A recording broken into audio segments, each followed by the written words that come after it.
Il y a un soulagement immédiat de « je n'y retournerai plus ». Donc ça c'est chouette. Ce qui est moins chouette, c'est que juste après, après le soulagement, c'est la culpabilité qui lui emboîte le pas. Et je culpabilise en fait de me dire que j'ai plein de collègues à moi qui travaillent à ce moment-là, que moi en soi, physiquement tout va bien, je suis apte à travailler, mais que j'y arrive pas. Je pense que c'est la première fois que j'arrive dans une telle situation d'échec.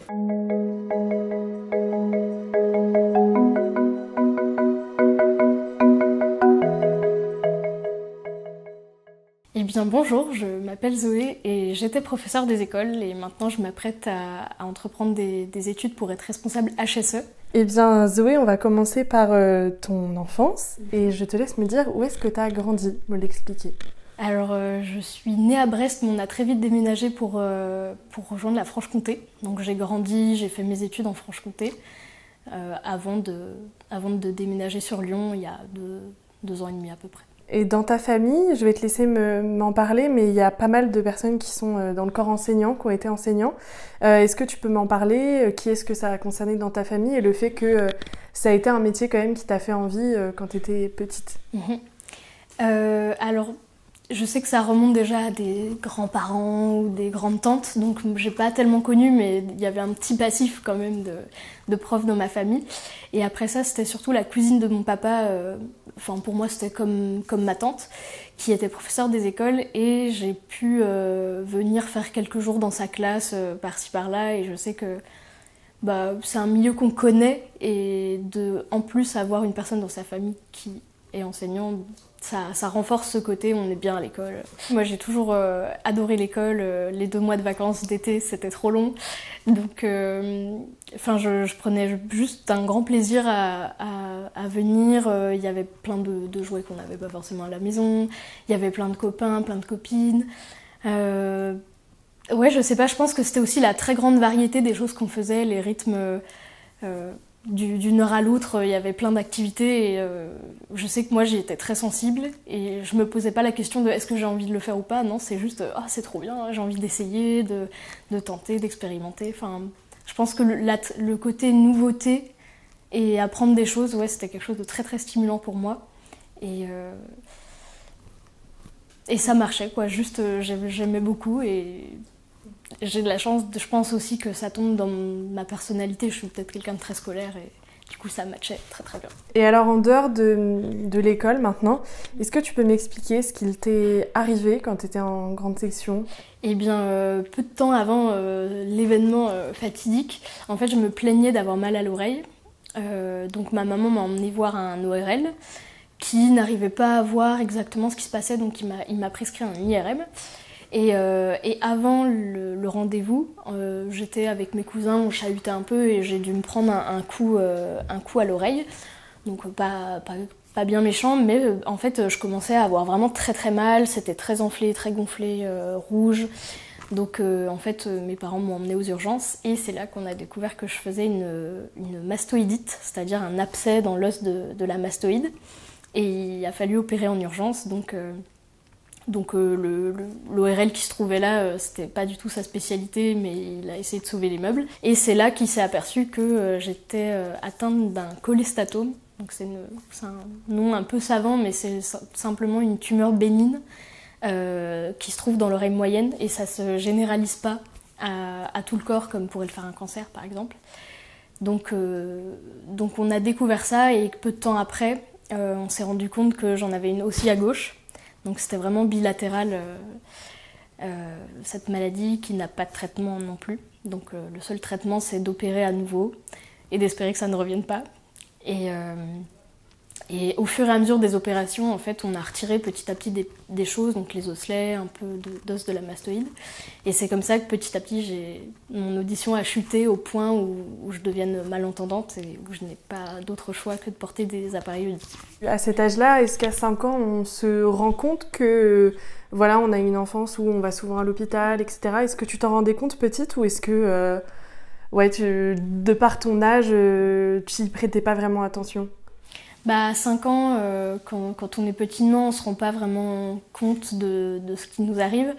On nous explique simplement qu'il va falloir qu'on fasse des séjours à l'hôpital, qu'il va falloir qu'on subisse telle opération, que ça va se passer comme ça. Et je pense que c'est la faculté des enfants, et on vit un peu au jour le jour, il n'y a pas de hier, il n'y a pas de demain.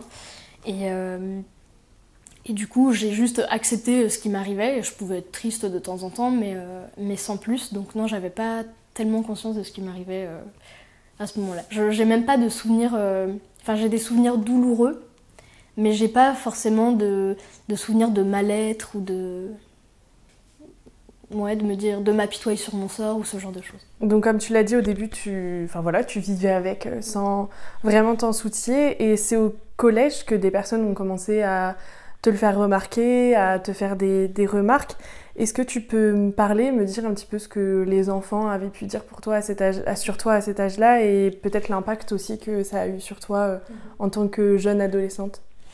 Oui, arrivée au collège, tout se passait très bien pour moi. J'ai pas été de cette partie des gens qui vivent trop mal le collège, mais à l'époque, je sais que je parlais de ma maladie assez facilement, et j'arrivais à m'en plaindre aussi assez facilement. Je râlais, comme tout bon adolescent sait le faire.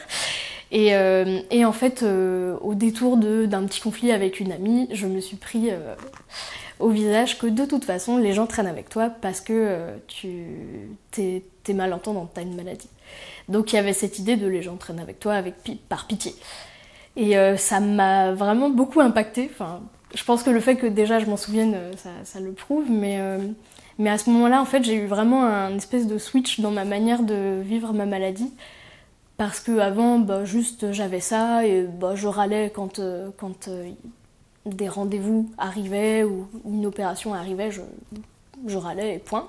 Et en fait, là, je me suis dit, mince, ça veut dire que les gens traînent avec moi à cause de ça, il faut que j'arrête d'en parler de cette manière-là, il faut que, au contraire, je le mette sous le tapis et que j'en parle le moins possible, ou alors, quand j'en parle, il faut que je le fasse d'un air un petit peu léger, rigolo. Donc c'est comme ça que j'en suis venue à vraiment pas du tout lui donner de l'importance, et voilà, j'ai fini par en rire alors que c'était pas spécialement drôle, et il fallait surtout pas qu'il soit dit que. Et c'est à partir de là, de ces remarques, que t'as commencé à te mettre une certaine pression en allant à l'école, qu'il fallait être parfaite, qu'il fallait plaire aux élèves, etc. Est-ce que tu peux me parler de cette pression que tu te mettais et que tu t'es mis très longtemps après dans ta vie, même après le lycée, etc. Est-ce que tu peux me parler de ça? Oui, petit à petit, j'ai commencé à développer une certaine pression sociale, on va dire. Je pense que déjà inconsciemment, avant cet épisode-là au collège, je pense que je devais l'avoir un petit peu. Inconsciemment, j'avais cette idée que mon corps était défectueux. Donc si en plus ma personnalité n'était pas forcément géniale, ou que j'avais des mauvaises notes à l'école, ou que sais-je, si j'avais pas un peu cette perfection dans la personnalité, qui voudrait traîner avec moi, qui voudrait bien m'aimer? Donc je pense qu'inconsciemment j'avais déjà cette petite pression, mais avec cet épisode-là au collège, je pense que j'ai mis des mots dessus, cet objectif-là il faut absolument que je me fasse des amis. Et effectivement, si je commence à trop montrer cette imperfection chez moi, personne ne voudra traîner avec moi. Et ce qui fait que quand je suis arrivée au lycée, j'ai pas du tout réussi à me faire des amis tout de suite. Et c'est quelque chose qui se réitérera plus tard à la fac, parce que je me disais, oh là là, il faut absolument que je me fasse des amis. Sauf qu'à force de se mettre autant la pression, on finit par se dire... oui, mais ne dis pas ça parce que peut-être que ça va être compris comme ça, ou peut-être que ça va pas l'intéresser, et au final on finit par ne rien dire du tout, et on finit par ne pas être intéressant du tout puisqu'on ne parle pas, et au final ça a été un peu compliqué, et les premières années de lycée, première année de fac, ça a été toujours cette quête un peu de trouver un équilibre entre il faut que je me fasse des amis, mais relâcher un peu la pression, c'était pas évident du tout. Et pour toi, être l'amie parfaite, c'était quoi un peu la définition? C'était quoi que tu faisais systématiquement pour te dire, ok, bon là, ça va leur plaire? Est-ce que tu avais des petits automatismes quand tu t'adressais aux gens? C'est une très bonne question. Et effectivement, je sais que je m'étais notée, il faut poser des questions. Dans l'idée, il faut que je fasse parler d'eux aux autres, mais que je ne parle pas de moi, parce que c'est pas forcément intéressant, ça va pas forcément intéresser, et ça pourra peut-être même... par exemple, si je parle de ma maladie, est-ce que les gens ensuite vont traîner avec moi par pitié? Donc il faut d'abord que je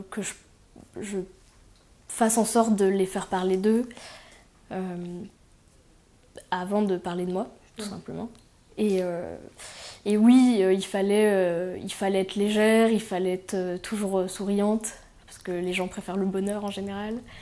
Ouais, je pense que j'avais juste un attrait soit optimiste à 100% et dédie-toi aux autres aussi. J'avais un peu l'impression d'être un marchepied parfois. Enfin, je me comparais à cet objet parce que j'avais le sentiment de porter les gens vers le haut, mais que moi, j'avais pas tellement d'intérêt en tant que tel, autre que celui-là en tout cas. Je repasse sur le côté scolaire maintenant. Donc au lycée, est-ce que tu peux me dire quel baccalauréat t'as passé et qu'est-ce que tu voulais faire après ce bac? Alors du coup, au lycée, j'étais déjà très indécise. Donc j'ai pris la voie du milieu, c'est-à-dire le bac ES, donc économique et social. Et après ça, j'avais dans l'idée d'être journaliste, même journaliste reporter d'images, donc allier le journalisme et la vidéo. Et quand j'ai rencontré une conseillère d'orientation, elle m'a donné un peu les pistes qu'il fallait et elle m'a recommandé de faire une licence un peu celle que je voulais, en privilégiant quand même les licences plutôt de lettres, pour ensuite intégrer une école de journalisme. Mais elle m'a bien fait comprendre que le journalisme c'était bouché, qu'il fallait se faire sa place, donc ça avait un peu quand même freiné mes ardeurs, pas au point de me faire arrêter cette idée, mais quand même ça trottait dans ma tête après. Et finalement, j'ai décidé de faire une fac d'histoire parce que c'est là où j'avais les meilleurs résultats, c'est aussi la matière qui m'intéressait le plus, donc je me suis dit, allez, de toute façon, il faut faire une licence. Arrivée en L3, dans ma promotion, à l'époque, les seuls choix, entre guillemets, qu'il y avait, enfin les plus importants en tout cas, c'était soit de continuer sur un master recherche, ce que je n'avais pas du tout envie, enfin l'histoire c'est sympa, mais pas au point d'en faire un doctorat, ou sinon l'enseignement. Donc soit au collège et lycée en enseignant l'histoire, soit en étant professeur des écoles. Et finalement, je me suis dit, c'est vrai que c'est un métier que je voulais faire étant toute petite, mais un peu comme toutes les petites filles, je pense, passent par là. Et finalement, je me suis trouvé tout un tas de raisons pour me dire, allez, ça a l'air quand même de te correspondre. J'avais une grosse peur de m'ennuyer dans mon travail, et là je me disais non, tu vas enseigner le français, les maths, la géographie, l'art plastique, le chant, le sport, enfin il y a beaucoup de matières, tu vas tomber d'une année à l'autre, tu peux changer de niveau, ce sera jamais tous les mêmes enfants, et puis il y a beaucoup d'enfants dans une classe, donc ce sera jamais toujours la même chose. Donc ça m'a, petit à petit, je me suis confortée comme ça dans cette idée, et puis mais c'est sans conteste la facilité qui a guidé mon choix, où je me suis dit c'était la voie dont on parlait le plus, c'était les démarches administratives les plus facilitées, parce qu'il y avait déjà des cours d'enseignement en licence. Donc finalement, en fait, je me suis mis sur ce rail qui était pas loin. Donc tu décides de faire un master dans l'enseignement, tu obtiens le concours en M1, je vais te laisser me raconter tout ça, et en M2, c'est le moment d'aller sur le terrain, si j'ai envie de dire. Donc tu te retrouves dans une classe et je te laisse m'expliquer alors comment est-ce que ça s'est passé. Oui, alors arrivée en M1, tout se passe très très bien. Je suis ravie de mon choix parce que je commence enfin à faire des études qui sont professionnalisantes. Donc ça, c'est quelque chose qui m'a vraiment beaucoup plu, de rencontrer des personnes qui travaillent vraiment, qui font réellement ce métier. Ça m'a vraiment plu. Sauf que moi je suis du cru Covid, puisque mon M1 je l'ai fait en 2020, donc très vite au moment de faire les stages pratiques, le Covid arrive et on est confiné. Donc finalement je ne peux pas faire tous ces stages pratiques, mais ça n'entache en rien ma motivation. Je passe mon concours et j'ai je l'ai du premier coup, par chance. Donc l'année suivante, en M2, on commence à travailler, on est moitié du temps à la fac et moitié du temps à l'école. Et il s'avère que je suis affectée sur une classe de maternelle dans un petit village. Donc, qui dit petit village dit qu'il n'y a pas forcément beaucoup d'effectifs, qui dit qu'on regroupe les niveaux de classe. Donc, je me retrouve avec un triple niveau. Donc, j'ai des petits, qui sont la moitié de ma classe, des moyens et des grands. Et donc, je dois compléter une collègue donc on se dispatche un petit peu les matières, sauf que moi, quand elle me parle, qu'elle fait référence à des programmes ou quoi, bah, je me sens pas du tout prête. Je me rends compte que ce qu'on nous a appris pendant la formation, c'était vraiment très superficiel, c'était tout le cadre théorique, mais que dans les faits, on est très démunis, d'autant que j'ai pas pu faire ces stages pratiques, donc ça rajoute un petit peu de difficulté. Et donc je commence à prendre petit à petit, à me rendre compte de l'ampleur de la tâche. Et puis arrive le jour de la rentrée. Et là, dès le moment où j'ouvre la porte et que je commence à accueillir les premiers enfants, je regarde autour de moi et je me dis mais qu'est-ce que je fais là? Enfin, c'est pas ma place, c'est pas ma place du tout. J'ai pas envie d'être là. Je sais pas ce que je fais là. Enfin, vraiment, il y a vraiment je repousse complètement ce que je suis en train de faire. Et c'était quelque chose qui m'était jamais apparu avant le jour de la rentrée, d'avoir vraiment toute cette responsabilité qui m'incombe. Et est-ce que tu sais ce que t'as pas aimé? Est-ce que tu sais pourquoi? Est-ce que tu te disais qu'est-ce que je fais là? Enfin, est-ce qu'il y a des choses où tu te disais mais j'aime pas faire ça en fait? Ouais, ce qui m'a vraiment déplu au final, c'était ce côté animation et le contact avec les enfants. Alors c'est pas que je n'aime pas les enfants, mais c'est juste que c'est pas mon public, c'est pas avec eux que je me sens le plus à l'aise. Et oui, ce côté vraiment animation, de gérer un peu tout le monde. Et dans ce côté gestion, la gestion d'enfants, c'est de ne pas toujours prendre en compte leur avis. Et ça, moi, ça me heurtait très fort. Parce qu'on n'a pas le choix en tant qu'enseignant quand même, on a un groupe à gérer. Donc tous les besoins de chaque enfant ne seront pas exactement les mêmes.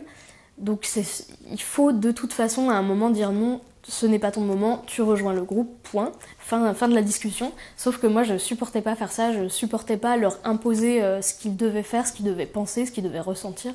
Enfin, c'est pas l'idée, c'est pas ce qu'on fait, mais j'avais l'impression de le faire quand je gérais ma classe.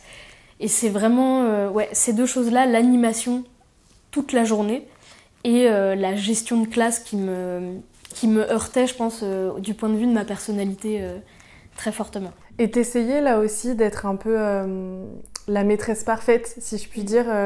Est-ce que t'avais l'impression d'essayer d'être parfaite, par exemple, quand tu me disais que t'avais un peu de mal à, je veux dire, pas dire donner des ordres, mais aux élèves. Est-ce que ça faisait partie aussi du fait que t'avais envie d'être parfaite à leurs yeux, de pas paraître méchante? Est-ce que t'as l'impression qu'il y avait ce côté-là aussi? Ah oui, tout à fait. L'attrait... j'étais une petite élève modèle dans le rôle de la maîtresse, donc ça n'allait pas du tout, il y avait une certaine dissociation.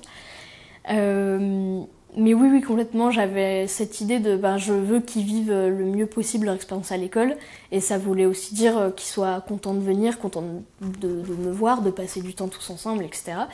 Et je sentais que c'était pas le cas de tous les élèves, et ça me heurtait, oui, ce côté... ils sont pas contents d'être là, ils sont pas contents de me voir finalement. Et c'est aussi pour ça, je pense que je me mettais aussi, encore une fois, beaucoup de pression. C'est que je me disais, si ça ne marche pas, c'est que je ne fais pas assez bien mon travail, donc on va encore plus travailler pour faire en sorte de trouver des solutions, que chacun y trouve son compte, etc. Donc dans l'idéal, c'est ce qu'il faut faire, mais dans la pratique, c'est très compliqué. Il faut accepter que tout ne soit pas parfait au début, et moi, accepter que tout ne soit pas parfait, c'est difficile. Alors, quand justement tu as cette première classe, l'une des choses que tu te dis au départ, c'est que tu te dis « ça va passer avec l'expérience ». Est-ce que tu peux me parler de cette idée que tu as eue en tout cas au départ en me disant que toute cette pression que je me mets, ce côté où je me sens pas à ma place, je vais finir par m'y faire? Oui, donc c'est un sentiment qui m'a pas quitté tout le long de l'année. Et si bien que, arrivé au milieu d'année, je rentre chez mes parents et je sais que je me suis mise à pleurer en disant « mais je sais pas ce que je fais là, etc. » Et en discutant avec eux, on arrive en tout cas, moi comme eux, on essaye de minimiser un petit peu les choses et d'essayer de le prendre du bon côté. Donc ça passe par peut-être que c'est pas le niveau qui me correspond, peut-être que la maternelle, voilà, ils sont trop petits. Je préfère quand c'est déjà un petit peu carré en élémentaire. Donc peut-être que les années prochaines, ça va confirmer ça chez moi. Peut-être aussi que je manque d'expérience, donc forcément j'avais déjà ma charge de travail, préparer mes cours à faire, plus à les réajuster tout le temps, donc forcément ça demande plus de travail, il y en aura moins les années suivantes. Peut-être qu'il faut encore que je voie plusieurs classes, plusieurs fonctionnements, et ça ira mieux. Finalement je suis une jeune adulte, donc pareil, cette position d'autorité, c'est normal de ne pas l'avoir tout de suite. Enfin j'essaie vraiment de me trouver plein d'excuses comme ça, pour me dire non, mais tes études n'ont pas servi à rien, continue, ça va aller mieux. Et finalement, je me suis accrochée à ça, et je m'accrochais aussi à ces choses du métier que j'appréciais quand même, le contact avec mes collègues, le contact avec les parents. Je suis beaucoup plus à l'aise avec les adultes, du coup. Pareil, la préparation des cours, c'est quand même quelque chose que j'aimais, la mise en place dans la classe aussi. Donc, et certaines journées quand même se passaient bien, hein, toutes n'étaient pas horribles. Et donc j'essayais vraiment de me raccrocher à cet espoir que ça allait aller mieux et à ces petites choses que j'aimais quand même de mon métier malgré tout. Et donc après cette année-là, on va dire de première expérience, tu vas obtenir un poste de professeure remplaçante. Et est-ce que, je vais te laisser me l'expliquer et aussi me dire, est-ce que ces sentiments sont partis à ce moment-là ou pas? Donc l'année suivante, on doit faire à la fin de l'année scolaire ce qu'on appelle des vœux. On participe au mouvement, donc c'est-à-dire tous les professeurs qui n'ont pas leur classe à charge, voire même ceux qui l'ont, peuvent participer à ce mouvement pour essayer d'aller dans une autre école. Et donc je participe à ce mouvement-là, je fais mes vœux autour de Besançon, qui est la préfecture du Doubs. C'est là où j'étais durant ma précédente année. C'est une ville que j'aime beaucoup, donc je voulais rester par là, sauf que c'est une ville qui est très demandée. Donc il faut avoir beaucoup de points, donc c'est-à-dire d'ancienneté ou avoir des enfants, rapprochement de conjoints, enfin les points peuvent augmenter par rapport à ça. Mais moi j'étais vraiment très bas, célibataire, sans enfants, très jeune, pas d'ancienneté, donc pas beaucoup de points. Et donc je me retrouve à faire à avoir le poste que personne ne veut, c'est-à-dire remplaçante. Et donc au début, quand j'ai l'annonce de ce poste, je me dis « Oh mon Dieu, ça va être terrible, moi je n'aime pas le changement ». J'ai vraiment cette idée de ça va être terrible, déjà que j'ai galéré pour cette année avec un niveau que au final j'ai gardé le même niveau toute une année. Là je vais me retrouver à changer très souvent, ça va être terrible, donc j'ai une grosse appréhension. Et finalement je me rends compte que finalement j'aime bien ce côté changement, et je l'aime d'autant plus que je n'ai pas la responsabilité de la classe sur une longue période.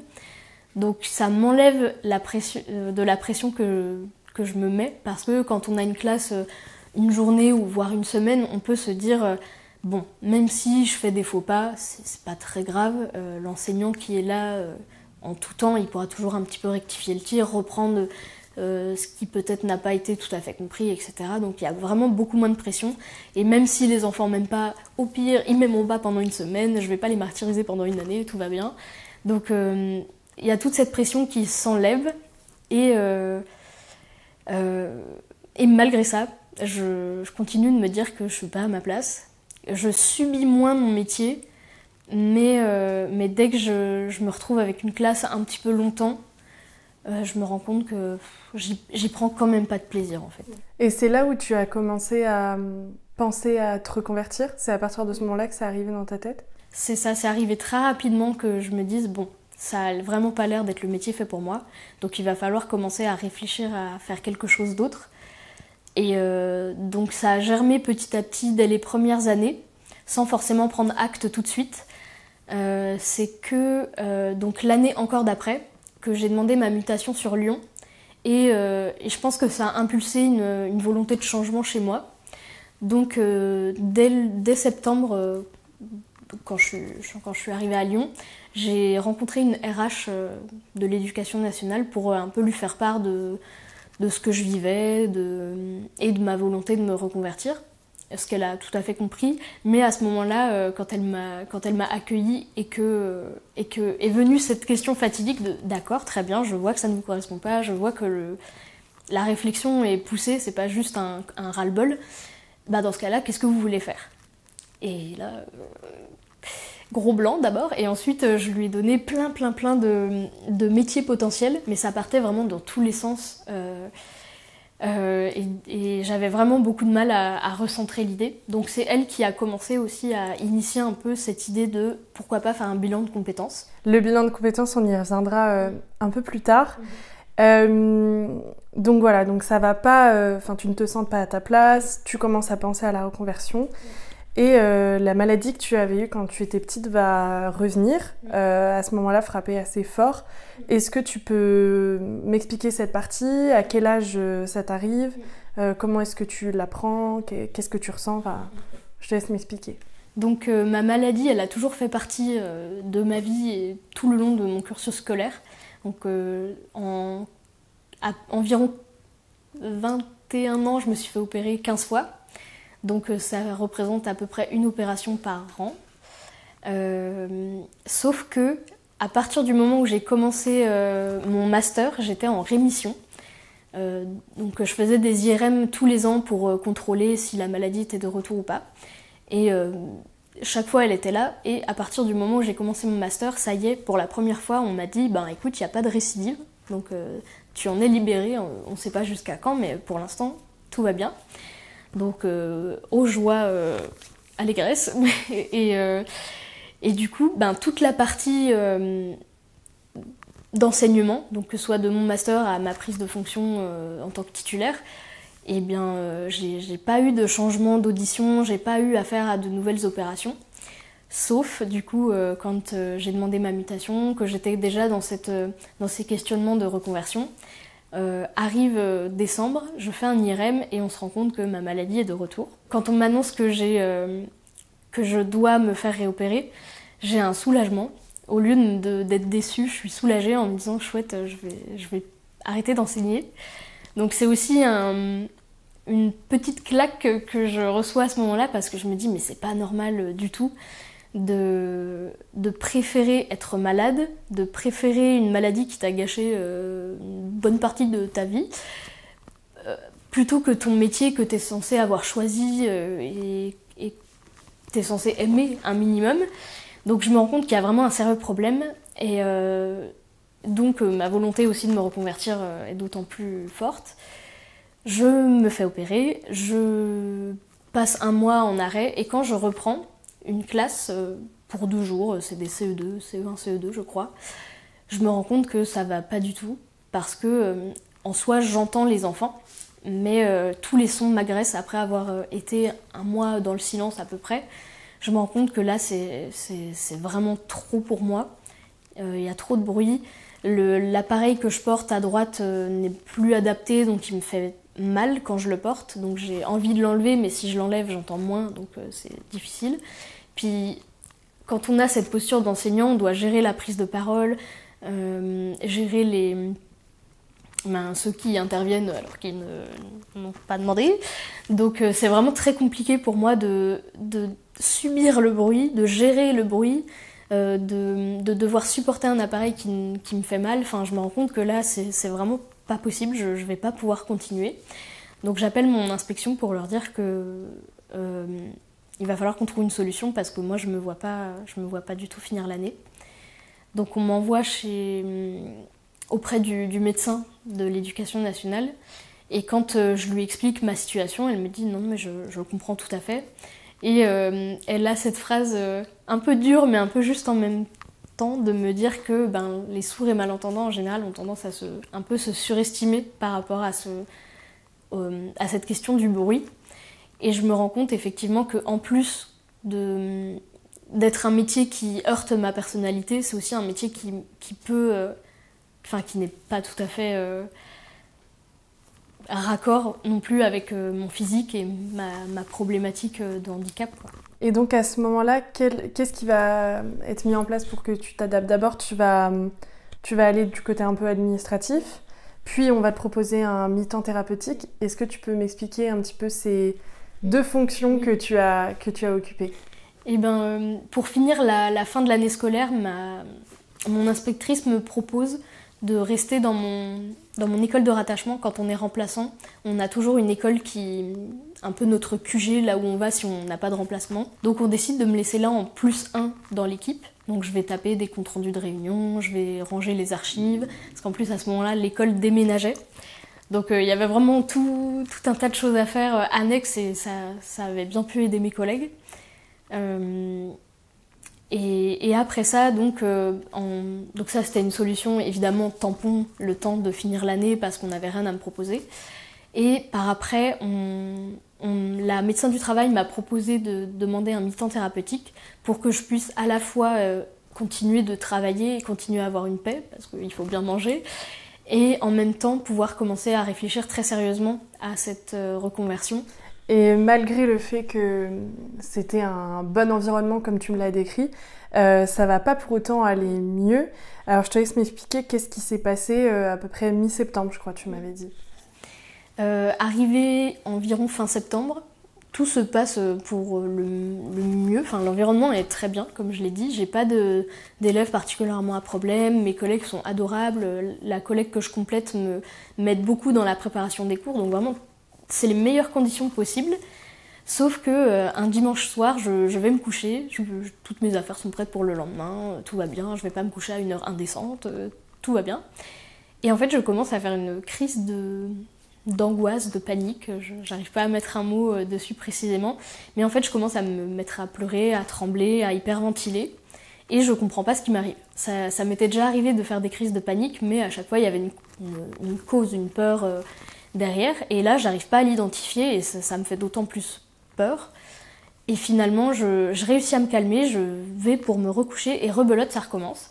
Donc là, je prends conscience que ce qui me fait peur et ce qui déclenche mes crises d'angoisse, c'est le fait de dormir, ce qui est bizarre en soi. Et finalement, je comprends que, ben oui, mais si je vais dormir, ça veut dire que je vais me réveiller. Et quand je vais me réveiller, ce sera le lendemain et ce sera le moment d'aller au travail, d'aller à l'école. Et quand j'arrive à mettre des mots sur ça, vraiment, je me remets à pleurer d'emblée. Et en fait, je comprends que c'est vraiment ça le problème. Que là j'arrivais à un point vraiment de saturation très très fort sur l'école. Finalement j'arrive à me coucher et le lendemain matin j'appelle mon inspectrice, enfin ma directrice plutôt, pour lui dire ben là je ne viens pas cette semaine et je reviendrai sûrement plus du tout. Et depuis cette semaine-là je suis plus jamais retournée à l'école. Et à ce moment-là, quand tu raccroches et que tu sais que tu vas plus jamais y retourner, est-ce que tu es soulagée? Est-ce que l'anxiété s'en va d'un coup? Qu'est-ce qui se passe à ce moment-là? Y a un soulagement immédiat de « je n'y retournerai plus ». Donc ça c'est chouette. Ce qui est moins chouette, c'est que juste après le soulagement, c'est la culpabilité qui lui emboîte le pas. Et je culpabilise en fait de me dire que j'ai plein de collègues à moi qui travaillent à ce moment-là, que moi en soi, physiquement tout va bien, je suis apte à travailler, mais que j'y arrive pas. Enfin, je me sens nulle, je me sens flemmarde, je me sens feignante. Et donc ça va pas me quitter tout de suite finalement, ça va pas résoudre tous mes problèmes que d'arrêter d'aller à l'école. Ouais, ça va toucher un peu ta confiance en toi, le côté peut-être parfait que tu voulais toujours avoir, où là tu te dis il n'y a pas pire que ça finalement. Enfin, j'imagine que c'est ce que tu te dis dans ta tête à ce moment-là. Ouais. Bah, finalement, je pense que c'est la première fois que j'arrive dans une telle situation d'échec, je pense. Enfin, pour moi, je le ressens comme ça à ce moment-là. C'est un vrai échec de me dire j'ai pas pu maîtriser un peu cette reconversion. Je suis vraiment au pied du mur et je peux rien y faire, quoi. Et comment tu vas faire alors pour te remettre sur pied et te dire bon allez, on repart, on pense à cette reconversion, quel a été le processus? Donc à partir de ce moment-là, je prends conscience qu'il va vraiment falloir accélérer la reconversion et donc accélérer ma demande de bilan de compétences. Donc il y a tout un pan administratif qui arrive où je dois faire des demandes à l'éducation nationale et à tout un tas d'organismes différents Donc c'est des choses qui prennent du temps et qui n'aident pas forcément. Donc couplé à ça, il y a aussi une psychothérapie qui va arriver, où ça va bien m'aider. J'ai pas fait beaucoup de séances, mais à ce moment-là, je pense que c'était vraiment très nécessaire. Donc petit à petit, la fin d'année est très très compliquée. De octobre à décembre, c'est vraiment très laborieux. J'ai des journées où à quoi bon sortir de mon lit parce que personne ne m'attend, j'ai rien à faire, j'ai pas de but à poursuivre. Je pleure sans raison, enfin c'est vraiment une période très très compliquée. Et finalement, arrivé à janvier, les choses se décantent un petit peu. Les demandes que j'avais faites au niveau de l'administratif commencent enfin à avoir des réponses. Donc on commence à me dire que c'est bon, c'est possible, j'ai le feu vert pour faire ce bilan de compétences. Donc je commence à demander, à faire mes petites recherches, trouver un cabinet, etc. J'ai aussi mon congé longue maladie qui arrive à ce moment-là, donc j'ai un peu cette sérénité de me dire, bon, là pendant quelques mois, j'ai pas à me soucier de l'aspect financier, je peux vraiment me donner corps et âme à cette reconversion. Donc comment est-ce que tu vas arriver à choisir l'organisme Garance et moi pour faire ton bilan de compétences ? Je suis un petit peu paumée au moment de faire mes recherches pour trouver un bilan de compétences, enfin un cabinet pour le faire. Je tape sur internet au début pour en trouver à Lyon parce que j'aime bien ce côté quand même humain de pouvoir voir la personne avec qui je travaille. Mais j'ai aussi sur les réseaux sociaux, je vois passer le cabinet Garance et moi qui est totalement digitalisé et aussi qui est plus axé sur la reconversion des femmes. Et j'en ai que des bons échos, donc je tente quand même le coup, je prends un premier rendez-vous avec eux. Et finalement, c'est ceux qui sont les plus réactifs, qui arrivent le plus à répondre à mes questions. Enfin, j'ai une meilleure vision de ce que ça va donner avec eux, donc je décide de partir avec le cabinet Garance et moi. Et donc, quand tu entres chez Garance et moi, j'imagine que tu as dû choisir une coach. Est-ce que tu peux m'expliquer qu'est-ce que tu as apprécié avec dans l'échange que tu as eu avec ta coach? Pourquoi est-ce que tu l'avais choisie elle en particulier? Qu'est-ce que tu recherchais en fait? J'avoue que j'avais pas d'idée très précise de ce que je recherchais chez la coach que j'allais choisir. J'ai juste scrollé comme ça sur les profils. Et finalement, je tombe sur celui de Valérie. Ce qui est un peu drôle, c'est que c'est le prénom de ma maman aussi. Et en fait, j'ai bien aimé la manière dont elle décrivait ce bilan de compétences où il me semble que ce qui est entré en résonance, c'était cette idée de se connaître soi-même avant d'essayer de trouver sa voie. Parce que c'est aussi un peu comme ça que je me ressentais aussi. C'était l'idée de me dire, je sais pas tellement ce que je veux. J'étais vraiment paumée, professionnellement, mais même un peu personnellement. Donc j'ai bien aimé cette vision-là de la reconversion. Et quand on a eu notre première visio, j'ai rencontré quelqu'un de dynamique, d'optimiste, mais c'était pas non plus quelqu'un qui s'apitoyait sur mon sort. Et j'avoue que c'est quelque chose de très très important pour moi, de prendre en compte toutes mes problématiques. Je cherche pas un tyran non plus, mais je voulais pas qu'on me caresse dans le sens du poil, je voulais vraiment qu'on me fasse avancer. Et c'est vraiment ce que j'ai ressenti avec Valérie. Il y avait vraiment cette notion de on va y arriver, tiens, telle chose, ça a fonctionné, donc on va aller dans cette voie-là. Et puis non, là tu fais du surplace ou ça te correspond pas, on va mettre de côté cette chose-là. Enfin, ouais, ça a vraiment été un moteur tout du long de cette reconversion, de ce bilan. Et donc, au cours des exercices, j'imagine que tu as fait avec elle, etc., qu'est-ce qui est ressorti? Comment est-ce que tu as fait pour trouver vers quoi tu allais t'orienter? Je me rends compte déjà de plusieurs choses, de cette idée de j'aime bien partir d'un problème et le régler, et pas juste être celle qui va l'imposer. Donc c'était un peu ce que j'avais dans ma posture d'enseignant, où c'est moi qui décide de ce qu'on va faire aujourd'hui. Donc moi j'aimais plutôt fonctionner à l'inverse. J'aimais plus le public adulte. J'aimais aussi synthétiser, optimiser. Voilà, donc il y avait quelques petites pistes qui arrivaient, mais aucun métier bien précis. Et on arrive au moment du bilan où on doit questionner nos familles, nos amis, nos anciens collègues sur quelles sont nos qualités, quels sont nos axes de progression et aussi dans quel métier est-ce que tu me verrais. Et donc je donne ce petit questionnaire à des amis, à des collègues, et mon papa me dit bon d'accord, je veux bien te le remplir, mais c'est toi qui écris à ma place. Donc je le fais vraiment en visu avec lui. Et arrive cette question de dans quel métier est-ce que tu me verrais? Et il me sort responsable HSE. D'accord papa, qu'est-ce que c'est? Je n'ai aucune idée de ce que c'est que ça. Et non, mais il y a une petite jeune dans notre boîte qui fait ça. Bon, en gros, elle règle un petit peu les problèmes, mais c'est sympa. Bon, elle est souvent au bureau et je l'écoute me faire cette description tout à fait pas glorieuse. Et je me dis, mais ça me correspond pas du tout. Je me vois pas du tout faire un job de bureau. Enfin, il me connaît pas très bien finalement. Donc, je le note quand même par acquis de conscience, mais je le mets bien de côté. Et donc le temps passe et on arrive ensuite à une étape du bilan de compétences où on fait des enquêtes métiers. Et donc j'avais quelques métiers notés et je décide quand même de jeter un coup d'œil à celui-là parce que ça ne mange pas de pain.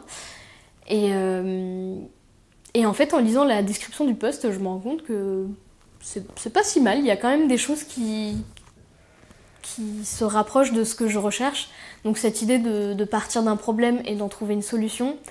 Que ce soit un métier à la fois 50% de social, où en fait on recueille les besoins des employés, on essaye de comprendre leurs besoins, on essaye aussi de les faire adhérer au moment de mettre en place un projet.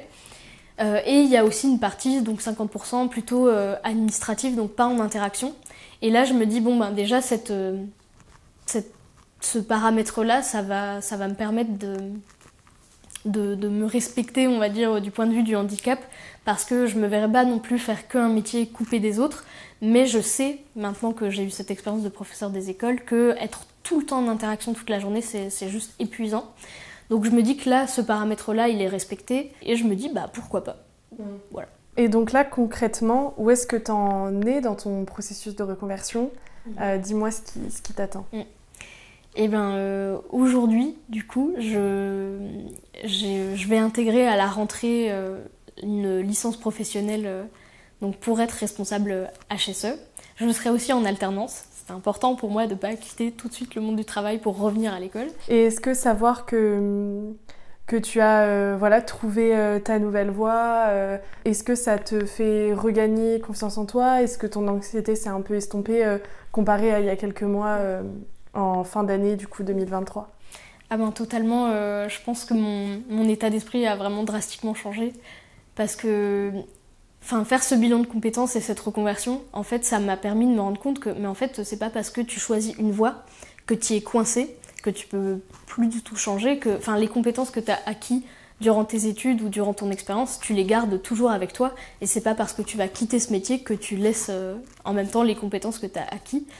Donc juste d'un point de vue personnel, ça m'a permis de me rendre compte que je suis pas que prof, j'ai d'autres cordes à mon arc et je peux les utiliser ailleurs. Là, je procède plus en termes de métier, mais en termes de compétences et de qu'est-ce que j'aimerais apporter. Et c'est un soulagement de voir le champ des possibles, en fait, de pas rester figé, de pas se sentir coincé.